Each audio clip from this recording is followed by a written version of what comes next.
Good morning to you all, ladies and gentlemen. Geospatial information in one form or another is in use since the beginning of the civilization.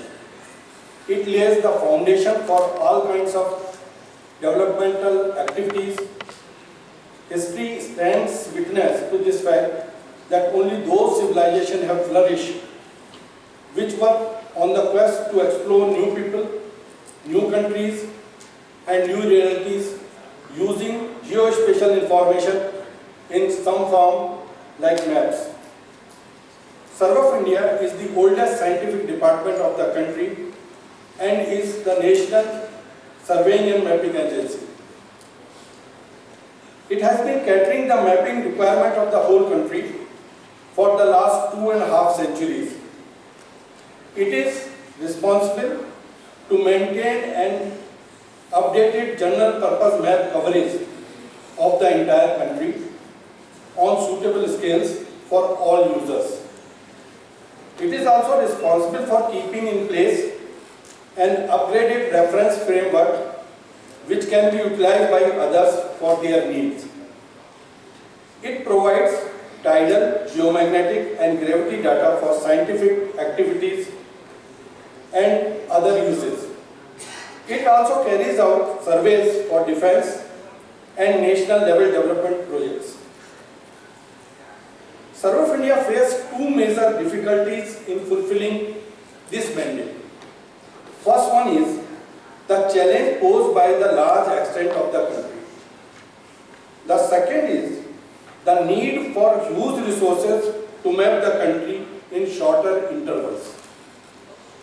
The journey of Survey of India to go for refined and large-scale mapping for entire country still remains somewhat restrictive, as this exercise is very cost and resource intensive. In Survey of India, topographical database has been prepared for the entire country on 1:50,000 scale. The large-scale map or data is also available for selected areas on 10,000, 5,000 and 2,000 scale surveyed by Survey of India for various central and state government projects.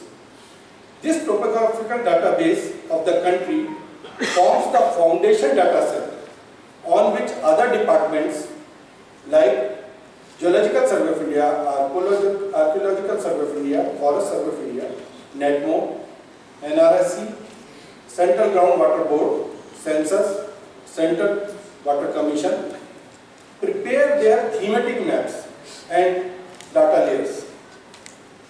A noticeable change in the user requirement occurred in geospatial sector after introduction of high-resolution satellite imageries and digital sensors.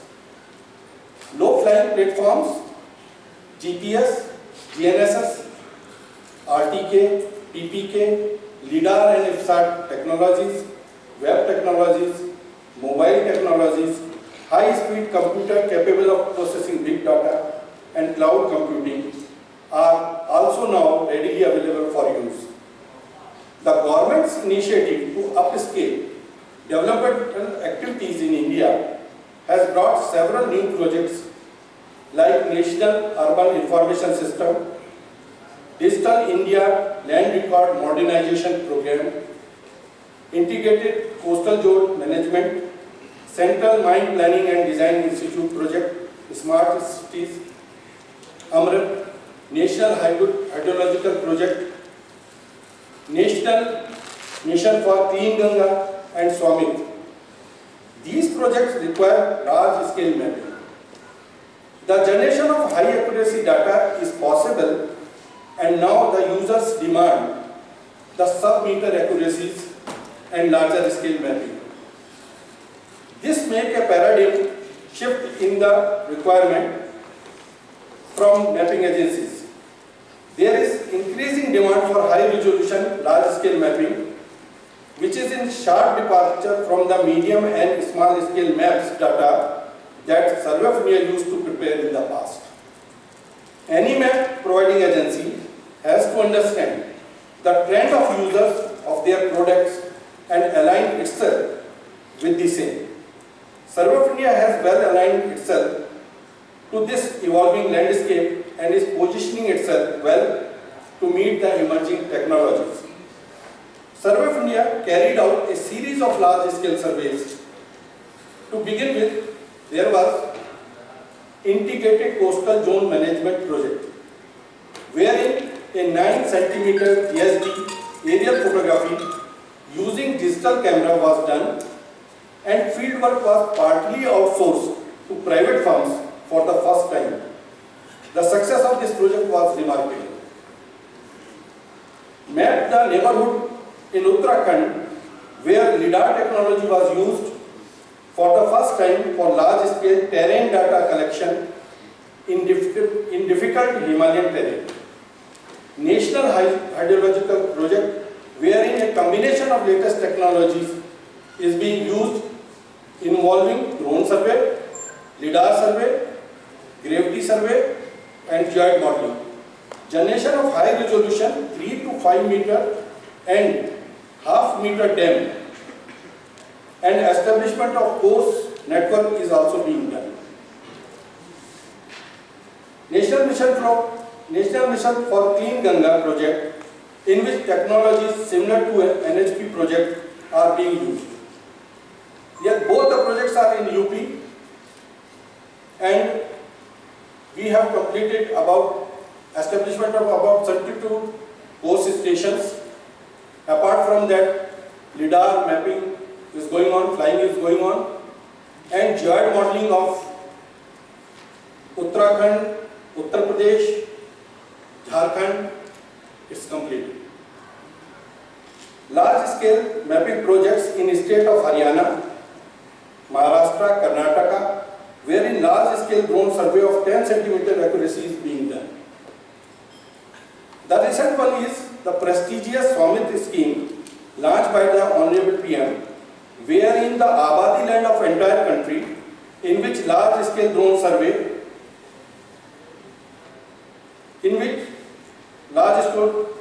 is being carried out. It is not only a large-scale survey, but also a mammoth exercise covering more than 6.5 lakh villages across the country. Furthermore, Survey of India is also undertaking upgradation of India's geodetic infrastructure. National Spatial Reference Frame (NSRF) is being modernized by establishment of continuously operating reference station course network and by developing the geoid model. For development of the geoid model, the Indian Vertical Datum IVD 2009 is being expanded across the country by high precision leveling and gravity observations. The precise benchmark across the country will also continue to be maintained to realize the IVD 2009 for future use and reference. Foundation data of the country is the key requirement, and Survey of India is committed to generate and update the same in due course. This data will be created for general purposes. Its specification will be aligned as per the user requirement with focus on faster and timely updation. It would be a challenge to realign this dataset's content, accuracy, resolution while focusing on faster repetition cycle. Recently, on 15th February 2021, the government has released the guidelines for acquiring and producing geospatial data and geospatial data services, including maps. The step taken by the government will be remembered as the start of golden era in the history of surveying and mapping in India. The user demand for simplification of process for obtaining geospatial data from Survey of India has been fully met. Barriers that were there in data sharing have also been removed. This liberalization and open up will enable any Indian to carry out the surveying and mapping. The responsibility to map entire country was with Survey of India. But now other agencies can also join freely. Collaboration with the other firms will become more easier. This liberalization will open up new business opportunity and give rightful place to the Indian industry to contribute meaningfully in the geospatial sector. It will also generate large-scale employment. The guidelines will promote innovation and give a boost to Startup India program. The policy provides an opportunity to Survey of India in partnership with the industry to effectively contribute in flagship program of Government of India like Digital India, Skill India, Startup India, Swachh Bharat, Swamitra and Amrit. It is in line with the vision and initiative of Honorable Prime Minister for Atmanirbhar Bharat and eventually going to create huge pool of homegrown skilled resources in geospatial and allied sectors. While geospatial industry will flourish, a large amount of data will be created and will give boost to economy and development of the country. Our mission to become a $5 trillion economy by 2024 and 25 will be successful. I wish that in future other government entities, academia, industries, users and Survey of India will work together for the growth of geospatial sector in India. I congratulate the organizers in their endeavor to arrange this state seminar for geospatial fraternity, users and other professionals at Lucknow. Thank you.